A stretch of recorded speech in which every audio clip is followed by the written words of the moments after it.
Should we tell them? Sure. Should we? Sure. Okay, my name is Joanie Schultz, and I'm the director. My name is Gubbins, and I'm the playwright of COCKED.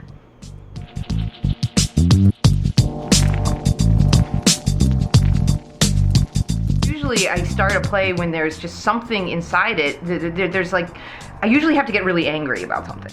I knew that that it was impossible to just write one play, so that's when I said, Joanie, I think this is going to be a trilogy, and I think this is going to be the first play of the trilogy. Like, how much do I want to say? Yeah.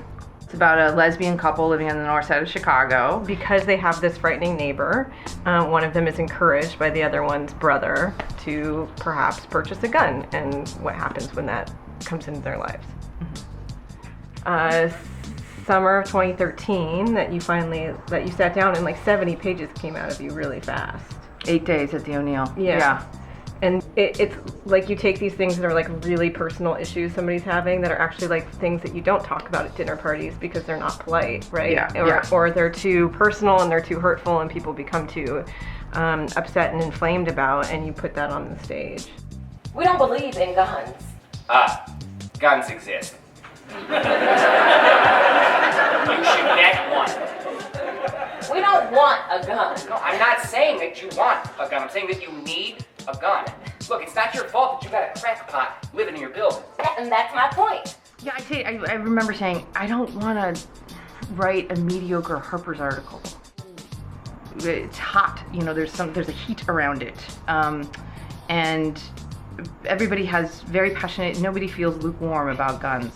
But there's a lot in the play about the theme of betrayal and feeling betrayed by your partner, feeling betrayed by your family, feeling betrayed by your past, feeling betrayed by the society that's no longer ostensibly able to protect you, and whether or not you stay in that place or you reach out to try to form re-established connection. I think to direct new plays, you have to be incredibly collaborative. You're often thinking really hard about like what you think the play needs to be next, and yet you might be told like, no, I've decided to take it in this like completely other direction, which is always exciting.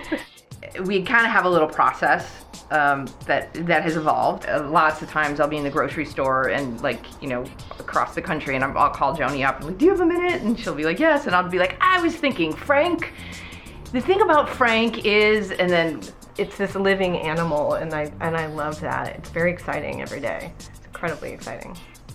I want them to be wickedly entertained. I want them to have a really good time. I want them to have some really big laughs. I want it to be an empathetic experience, a visceral experience for an audience, that when they get out of the theater, that's when they start thinking. That's when they start doing their talking, because they've had this like, wow, what happened? I think it's going to be a great experience. I hope so. I hope so.